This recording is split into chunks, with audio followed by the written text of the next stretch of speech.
নয়না বাসায় এসে ফাইল রেখে সোফায় বসলো। জাহানারা বেগম এসে বলে, কোথায় ছিলে তুমি? তোমাকে খুঁজতে তোমার চাচু বের হয়েছে। আর কিছু সময় দেরি করলে তোমার বাবা তুল কালাম কাণ্ড বাঁধিয়ে ফেলতো। কথা বলছো না কেন? শ্বশুরবাড়ি গিয়েছিলাম। মানে? শ্বশুরবাড়ি গিয়েছিলাম বললাম তো আম্মু। সেই কবে শ্বশুরবাড়ি দেখেছি, তারপর কতদিন দেখি না। এজন্য দেখতে গিয়েছিলাম শ্বশুরবাড়ি কেমন। নয় না, তোর কাছে এসব হাসি তামসা মনে হচ্ছে? ওনারা কি ভাবলো তুই এভাবে চলে গেলি? তারা নিশ্চয়ই ভাবছে মেয়ে বয়সের চেয়ে বেশি পাকা। নীলাঞ্জনা নয়নার দিকে ঠান্ডা এক গ্লাস জুস বাড়িয়ে দিয়ে বলে, তুই এখনো ছেলে মানুষের ছাড়তে পারলি না? যদিও আন্টি খুব মিশুক মানুষ, তবুও তোর এভাবে ওই বাড়িতে যাওয়া উচিত হয়নি নয়না। আমার শ্বশুরবাড়ি আমার ইচ্ছা, আমি কিভাবে যাব না যাব সেটা আমার ব্যক্তিগত বিষয়। এক চট দিয়ে দাঁত ফেলে দেব। বেয়াদব মেয়ে, বড়দের মুখে মুখে কথা বলে। যা নিজের রুমে যেয়ে ড্রেস চেঞ্জ কর। আর 3টা এক্সাম বাকি তো, 2 তারিখ এক্সাম শেষ। এরপর তোকে পার্মানেন্টভাবে রেখে আসবো ওই বাড়িতে। ভেবেছিলাম আরও কিছুদিন রাখবো নিজেদের কাছে, কিন্তু তুই তো পাগল হয়ে গেছিস শ্বশুর বাড়ির জন্য।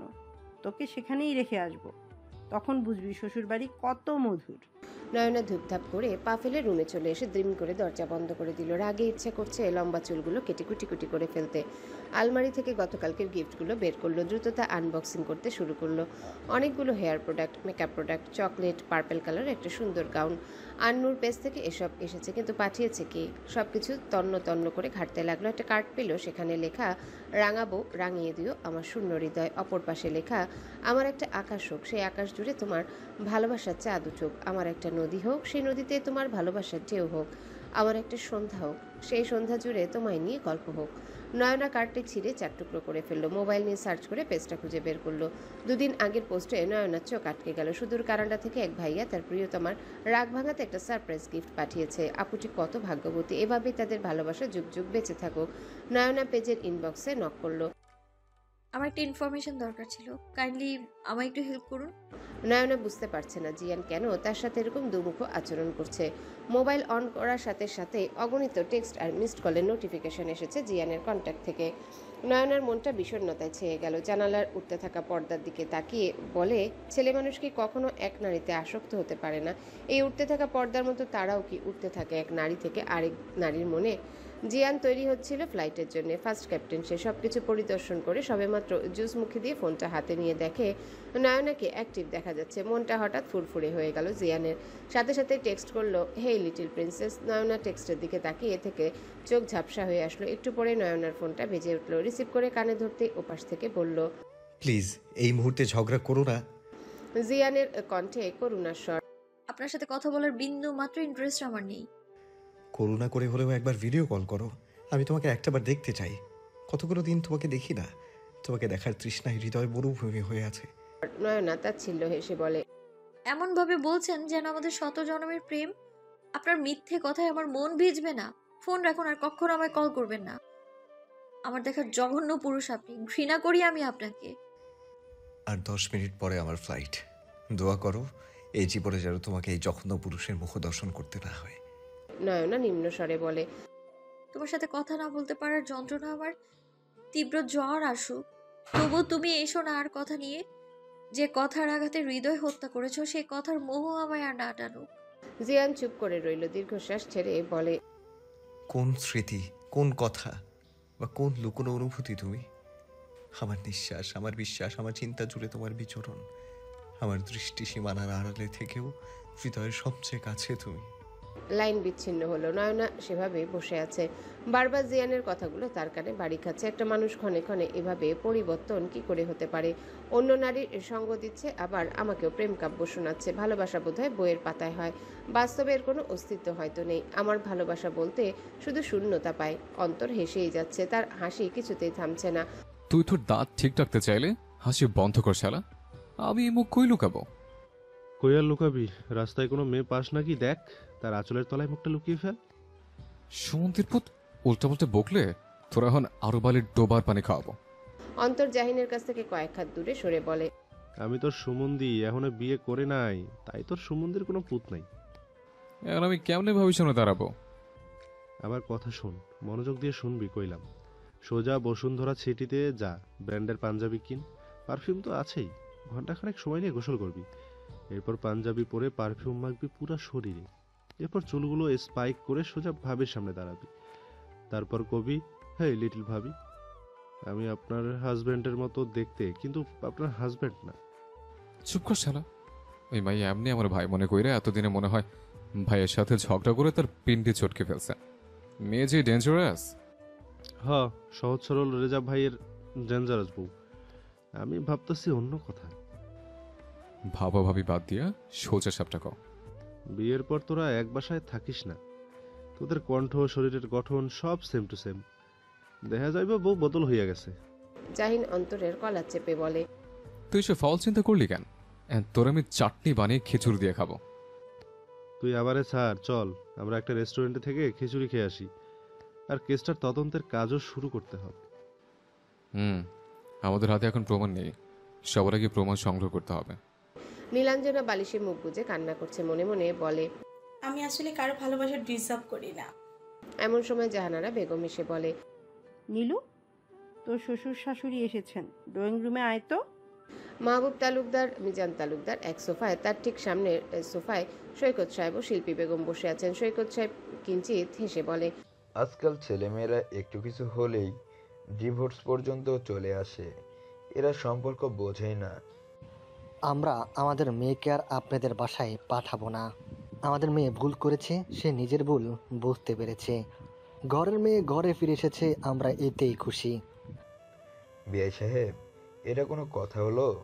বিবাহিত মেয়ে, সে আপনার বাড়ির মেয়ে, আমার বাড়ির সম্মান। একটাই ছেলে আমাদের। ভুলভ্রান্তি ক্ষমার দৃষ্টিতে দেখে মেয়েটাকে আমাদের সাথে পাঠিয়ে দিন। আমার মেয়ে যখন ফিরে এসেছে আপনাদের কাছে আর ফিরবে না। নীলাঞ্জনা হুট করে এসেই বলে, আমি যাবো আপনাদের সাথে। এই কয়েকদিন আমি বুঝে গেছি বিয়ের পর মেয়েদের শ্বশুরবাড়ি ছাড়া আর কোনো স্থান নেই। আপনারা বসুন, আমি রেডি হয়ে আসছি। নয়না পড়ার টেবিলে বই খুলে বসে আছে, কিন্তু একটা শব্দও পড়তে পারছে না। তার মস্তিষ্ক জুড়ে জিয়ানের কথাগুলো বাসা বেঁধেছে। নয়না ফোন নিয়ে তুষিকে কল করলো। ব্রিলিয়েন্ট ছাত্রী পড়ার সময় আমাকে কল করলো, এটা তো পৃথিবীর অষ্টম আশ্চর্য। চুপ থাক, আমার আর ভালো লাগছে না, পরে মন বসছে না, সবকিছু কেমন অসহ্য লাগছে। তুষি, বান্ধবী আমার প্রেমে মজেছে। ওহো, পিরিতি কাঁঠালের আঠা লাগলে পরে ছাড়ে না। তুষির বাচ্চা ভুসি তোরে আমি। আরে ইয়ার, মজা করছি, রেগে যাচ্ছিস কেন? এটা বলো, দুলাব্রুর সাথে সবকিছু ঠিকঠাক আছে? তুই কি এই বালের কথা বলার জন্য ছাড়া আর কোনো কথা বলবি? অন্য কিছু নইলে ফোন কেটে দেবো আমি। বুঝলাম, তোর মুড এমন গরম তেলের মতো, আমি যে কথাই বলবো পানির ছিটার মতো তুই ছ্যাট করে উঠবি। আমাকে পড়তে হবে বল, পরে মনোযোগ কি করে আনবো বলতো? তুই মনে করো এই মুহূর্তে পড়ালেখা ছাড়া দুনিয়ায় কোনো কিছুই তোর জন্য ইম্পর্টেন্ট না। পৃথিবীতে শুধু তুই আর তোর পড়ালেখা ছাড়া কিছুই নেই। এটা মাইন্ডে সেট কর, আর মনের দরজায় তালা দিয়ে মেয়েটা খাটিয়ে পড়। তুই ঠিক আছিস নয়না? কি হয়েছে আমাকে বল, এত বিধ্বস্ত কেন শোনাচ্ছে তোর কণ্ঠ? তুষি, আমার জীবনটা এমন কেন হলো? মনে হচ্ছে সাজানো গোছানো জীবনে হঠাৎ সুনামি এসে ধ্বংস করে দিয়েছে। তুই একটু বেশি ভাবছিস। দেখ, বিয়ে ভাগ্যের ব্যাপার। তুই তো নিজেও জানতি না তোর এভাবে বিয়ে হবে বা এত তাড়াতাড়ি বিয়ে হবে, কিন্তু যা হয়েছে সেটা ধরে বসে থাকলে তো হবে না। বর্তমানে প্রাক্তন থাকাটা স্বাভাবিক।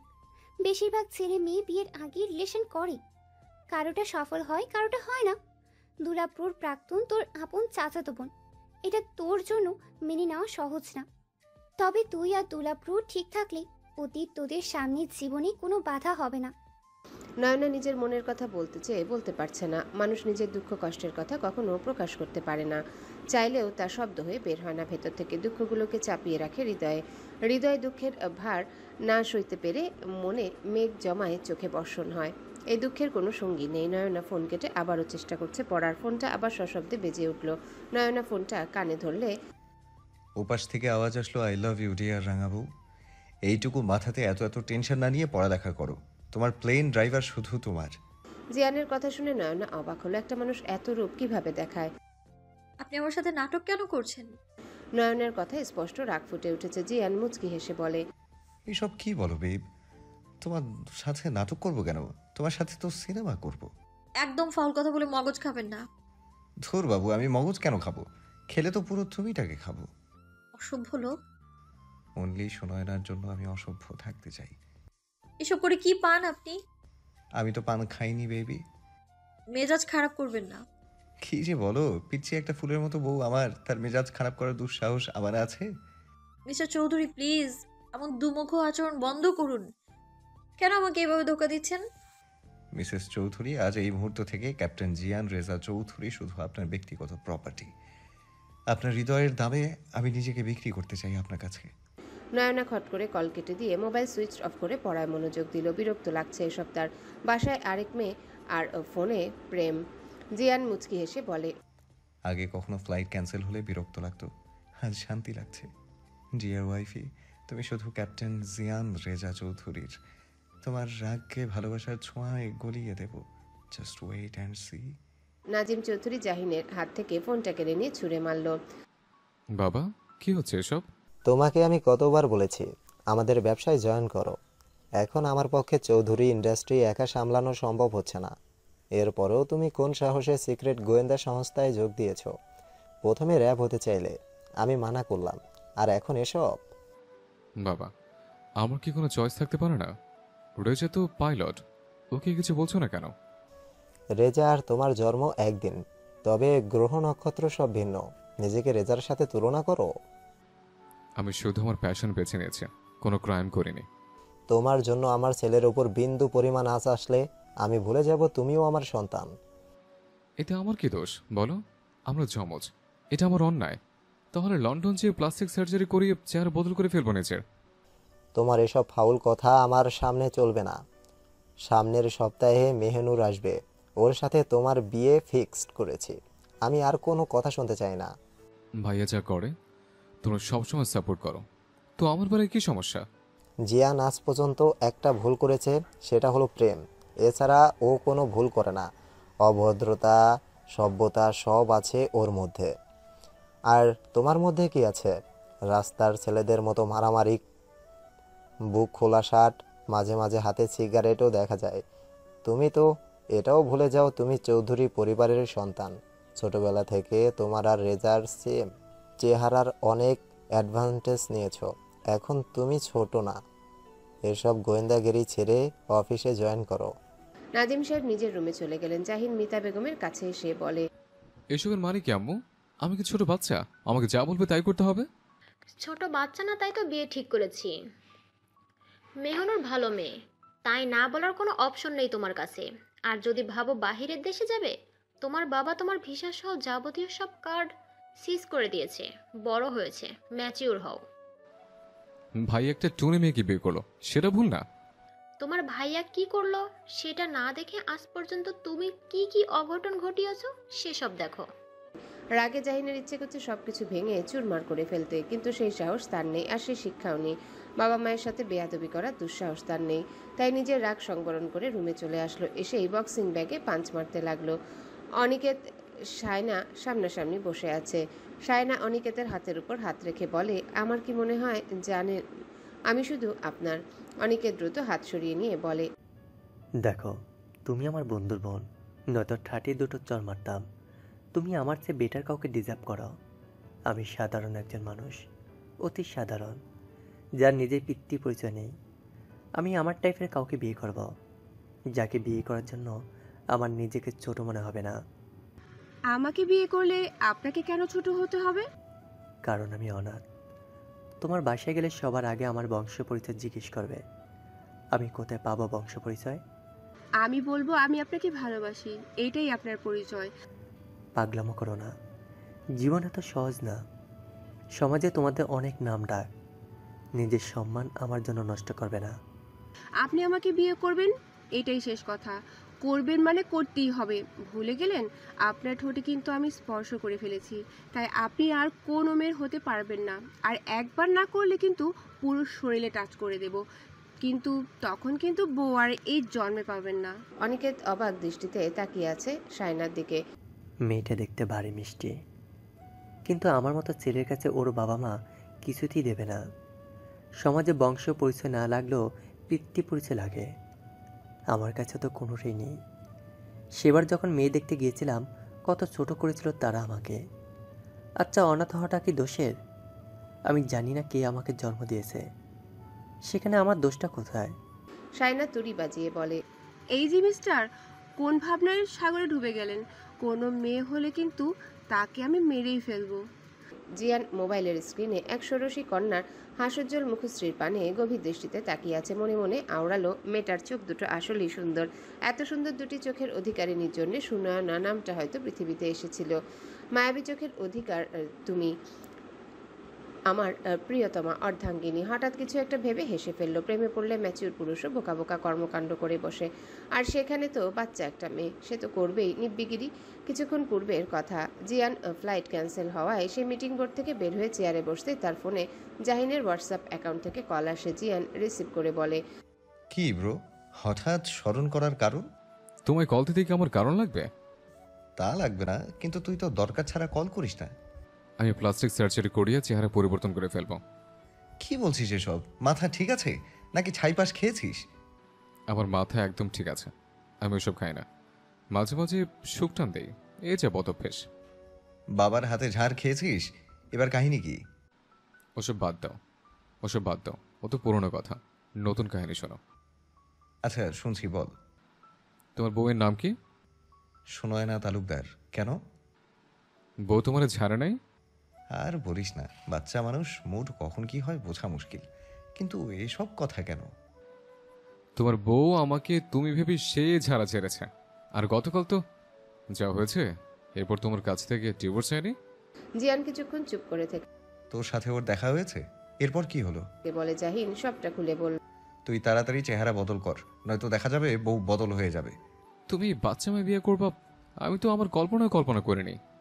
চুপ থাক, ওই বাচ্চা মেয়ে তোর ভাবি, সম্মান দিয়ে কথা বলবি। সম্মানিত বাচ্চা মেয়ে সুনয়না তালুকদার আমার ভাবি। আচ্ছা এখন রাখি, আগুনে একটু পানি ঢেলে আসি, নয়তো সে আগুনে আরেকজন আমাকে পুড়িয়ে ছাই করে ফেলবে। জাহিনের কল কেটে নয়নাকে কল করে। যদিও পুরো কথা বলার সময় হয়নি, তবে অভিমানী নয়নাকে জিয়ানের কেন যেন খুব ভালো লাগছে। জিয়ান নয়নার হোয়াটসঅ্যাপে টেক্সট পাঠালো, ভালোবাসাকে ততক্ষণ ভালোবেসো না যতক্ষণ ভালোবাসা তোমাকে ভালো না বাসে। যখন ভালোবাসা তোমাকে ভালোবাসবে, তখন ভালোবাসাকে এত ভালোবাসো তোমার ভালোবাসা যেন অন্য কাউকে ভালো না বাসতে পারে। এরপর আরেকটা টেক্সট পাঠালো, ভালোবাসা ভালো থাকে ভালোবাসার যত্নে, ভালোবাসাকে ভালোবাসা দিয়ে আগলে রাখতে হয়। নয়না প্রায় 4 ঘন্টা একটানা পড়ল। জাহানারা বেগম নয়নার সামনে এক গ্লাস দুধ, একটা সেদ্ধ ডিম আর 4-5টা খেজুর নিয়ে দাঁড়িয়ে আছে। আম্মু, আমি কিছুতেই খাবো না, এখন আমার একদম খাওয়ার মুড নেই। কেউ মুডের জন্য খায় না, খাবার খেতে হয় স্বাস্থ্যের জন্য। নয়না জাহানারা বেগমের দিকে তাকিয়ে বলে, আম্মু, আমি খাবো, তবে আমার একটা কথা রাখবে? আগে খেয়ে নাও, তারপর বলো। নয়না খাবারটা শেষ করে বলে, আমি কিন্তু আবারও বিয়ে করব, এটা তোমায় মানতেই হবে। কেউ একজন আসলো, বিয়ে করলো, এমন বিয়ে মানি না আমি। এসব কথা ভাবতে বলেছে কে? এসব কথা বাদ দিয়ে পড়ালেখা করো। আর একটা এক্সাম আছে, এটা শেষ হলেই আমরা চট্টগ্রাম যাব। আম্মু, বিয়ে কিন্তু আরেকটা করবই আমি, ওই বেটার সাথে যাবো না আমি কিছুতেই। তোমার বিয়ে হয়ে গেছে, আর তাছাড়া তুমি নিজেই শ্বশুরবাড়ি যাওয়ার জন্য পাগল। তোমাকে দ্রুত পাঠিয়ে দেব তোমার শ্বশুর বাড়ি। এটাই আমার বাসা, আমি এইখানেই থাকবো। দেখা যাবে। এবার একটু ঘুমাও, মাথা ঠান্ডা থাকবে। জাহানারা বেগম চলে যেতে নয়না নিজের ফোন সুইচ অন করলো। ডাটা কানেক্টেড হতেই দ্য হিটলার ড্রাইভার দিয়ে সেভ করা নাম্বার থেকে টেক্সট। নয়না মনোযোগ দিয়ে লেখাটা পড়লো, তারপর হাসির রিয়াকশন দিল। এরপর লিখলো, ভালোবাসা দিয়ে ভালোবাসার খিচুড়ি রান্না করে ভালোবাসা দিয়ে ভালোবেসে খেয়ে নিন। জিয়ান তখন অ্যাক্টিভ ছিল। নয়নার রিপ্লাই দেখে বলে, ছেমরি আস্তা বিটলা, 4 আনা মাথায় 16 আনা দুষ্টুমিতে ভর্তি। জিয়ান রিপ্লাই করলো, ও আমার ভালোবাসা, আসো তোমাকে ভালোবেসে খিচুড়ি রান্না করে ভালোবাসায় সিক্ত করে ভালোবেসে খেয়ে নেই। নয়না রাগী ইমোজি দিয়ে বলে, আজ নয়না, গতকাল নীলাঞ্জনা, এরপর কে হবে আপনার ভালোবাসা? খিচুড়ি। জিয়ান হা হা রিয়েক্ট দিয়ে বলে, একবার আসি, তোমাকে ভালোবেসে চাটনি বানিয়ে খেয়ে বুঝিয়ে দেবো, এরপর মরণ পর্যন্ত আমার ভালোবাসা তুমি। আইসে আমার রসের কথা নিয়ে, ওসব শুকনো কথায় নয়না গলে না। তো নয়নার জন্য কি ভেজা কথা লাগবে? লিটল বেবি, ওসব ভেজা কথা নিতে পারবে তো তুমি? আপনার শুকনো কথা ভেজা কথা সব একটা গ্লাসে ঢেলে খেয়ে নিন, কোনোটাতেই নয়না গলবে না। আমি ছুঁয়ে দিলে পরে অকালেই যাবে ঝরে, গলে যাবে যে বরফ গলে না। নয়না লিখলো, কারো একদিন হবেন, কারো এক রাত হবেন, এর বেশি কারো রুচি হবে না। বুঝেছি, বউটাকে ছুঁয়ে দিয়ে বোঝাতে হবে একবার তার হলে আমি আর কারো হব না। জিয়ান সেন্টি ইমোজি দিয়ে বলে। নয়না রিপ্লাই করলো, বেটা মানুষ এক্সও চাই নেক্সটও চাই, আবার প্রেজেন্টও ঠিক রাখে। এরপর সাথে সাথে ডাটা অফ করে দিল। নয়না উঠে আয়নার সামনে দাঁড়িয়ে তার লম্বা চুলগুলো চিরুনি করতে করতে বলে, হেই সুনয়না, তুমি সিন্ড্রেলা, তোমার রাজকুমার অবশ্যই আসবে আর তোমাকে উড়িয়ে নিয়ে যাবে। শালা ড্রাইভার, তুই সারা জীবন গলা বেচেই খাবি, তোর কপালে তো সিন্ড্রেলা চড়বে না। জিয়ান নয়নার টেক্সটের দিকে তাকিয়ে হাসলো, মনে মনে কিছুটা ক্ষুব্ধ হলো। সে চাইছিল নয়না তাকে রেগে একবার বলুক, মিস্টার প্লেন ড্রাইভার আপনি একটুও ভালো না। শত শত রাগ অভিমান করুক, তবুও কেন যেন নয়নার এই প্লেন ড্রাইভার ডাকটা ভীষণ মিস করছে জিয়ান। অথচ এই ডাকটা একসময় সবচেয়ে বিরক্তিকর ছিল। ভালোবাসলে প্রেমিকার বিরক্তকর কথাও কত মধুর মনে হয়। লাবিব নীলাঞ্জনার কোলে মাথা রেখে শুয়ে আছে। নীলাঞ্জনা ভেবেছিল এবার সবকিছু নর্মাল হয়ে গেছে। লাবিব নিজেকে শুধরে নিয়েছে। এই কয়েকদিনে বাড়ির সবাই তার সাথে ভালো ব্যবহার করেছে। লাবিব নীলাঞ্জনার হাত আঁকড়ে ধরে বলে, নীলু, আমাদের ব্যবসায় বিশাল বড় এক লস হয়েছে। মনে হচ্ছে আমাদের এই বাসাটা বিক্রি করে দিতে হবে। ব্যবসায় ভালো খারাপ উভয় সময় আসে, এসব কোনো ব্যাপার না, আমরা সবাই মিলেমিশে ঠিক করে নিব। আবার লাবিব মনে মনে রাগ হলো। সে ভেবেছিল নীলাঞ্জনা বলবে আমার বাসা থেকে সাহায্য আনবো। লাবিব আবারও ডাকলো, নীলু। তুমি চাইলে কিন্তু আমাদের সমস্যার সমাধান করতে পারো এক তুড়িতে। কি বলো, কিভাবে? মাত্র 25 লাখ টাকা। তোমার বাবা চাচাদের হাতের ময়লা, তুমি একবার তাদের সাথে কথা বলে দেখো। নীলাঞ্জনা নিজের হাত সরিয়ে আনলো, রাগ দেখিয়ে বলল, দরকার পড়লে তোমার সাথে রাস্তায় থাকবো, তবু ওই বাড়ি থেকে কোনো সাহায্য আনবো না। লাবিব উঠে বসলো, তার চেহারার রাগ স্পষ্ট। নিজের রাগ সংযত করে বলল, দেখো, তুমি ওই বাড়ির মেয়ে, তুমি আমাদের বিপদে এতটুকু হেল্প করতে পারবে না? নীলাঞ্জনা উঠে দাঁড়ালো, লাবিবের দিকে তাকিয়ে বলে, আমার দ্বারা এসব সম্ভব না। তুমি আর যা বলো আমি করব, কিন্তু কিছুতেই ওই বাসার টাকার কথা বলতে পারবো না। তোর ওই বাসায় টাকার কথা বলতে হবে না, চল হোটেলে তোর শরীর বেঁচে টাকা কামাবো।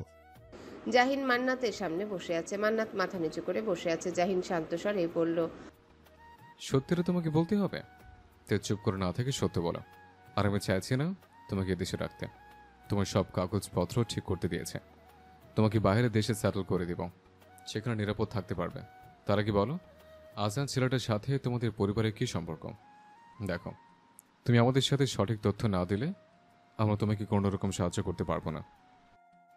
দেখ জাহিন, আমার মনে হচ্ছে এই মেয়েটা আমাদের থেকে বড় কোনো সত্যি কথা গোপন করছে। তুই আমাকে অনুমতি দিলে ওর থেকে আমি পুলিশের হেফাজত দিয়ে আসবো। অন্তর কথা শেষ করার আগে জাহিন বলল, এদিকে কেউ আসছে মনে হচ্ছে। এ মেয়ে, দ্রুত ওয়াশরুমে লুকিয়ে পড়ো। মান্নাত ওয়াশরুমে লুকিয়ে পড়ল। সে এখন এই প্রশ্নের কি উত্তর দিবে? তার যে এই জঘন্য সত্যি প্রকাশ করার সাহস নেই। আচ্ছা, এমন ভয়াবহ কালো অতীত কেন আবার ফিরে আসছে? কেন এই অধ্যায় জীবন থেকে মুছে যাচ্ছে না? নয়নার আজকে শেষ এক্সাম ছিল। হল থেকে বের হয়েছে ঘন্টাখানেক আগে। সবার সাথে শেষবারের মতো দেখা করতে গিয়ে কান্না করে দিয়েছে নয়না। সবার চোখে অশ্রু। স্কুল লাইফে 10টা বছর একসাথে কাটানোর পর এই হল থেকে বের হয়ে এরপর কার গন্তব্য কোথায় হবে কারো জানা নেই। জীবনের স্রোতে চেনা মুখগুলোর সাথে আর কখনো কোন বাঁকে দেখা হবে কিনা তাও জানা নেই। স্কুল লাইফ হয়তো জীবনের সবচেয়ে সুন্দর অধ্যায়। এরপরে জীবন কি এত মধুর হয়? নয়না তুষির হাত শক্ত করে ধরে রেখেছে। তুষি কাঁদছে। এই তুষি, কাঁদছিস কেন তুই? তুই কিন্তু হারিয়ে যেতে পারবি না। শোন, আমরা একই কলেজে ভর্তি হব। তোর বাসা তো আমার বাসা থেকে মাত্র 8 ঘন্টা দূরত্ব। তুই কাঁদছিস কেন? তুষি নয়নাকে জড়িয়ে ধরলো। তুষির মনে কিছু একটা চলছে। কিছু কথা বলতে যেও তুষিতা শব্দরূপে মুখ থেকে বের করতে ব্যর্থ হলো। তুষি বাচ্চা ভুসি, বেশি ঢং করলে তোকে কিন্তু ময়না ফুপির ছেলের বউ করে ফেলবো। তুষি মেকি হেসে বলে, হ্যালো বন্ধুরা, পরবর্তী পার্ট খুব তাড়াতাড়ি আসবে, তো সবাই অপেক্ষায় থাকো। আর চ্যানেলটি যারা এখনো সাবস্ক্রাইব করোনি তারা পরবর্তী পার্ট দেখার জন্য চ্যানেলটি সাবস্ক্রাইব করে রেখো। ধন্যবাদ সবাইকে, আমাদের সাথেই থেকো।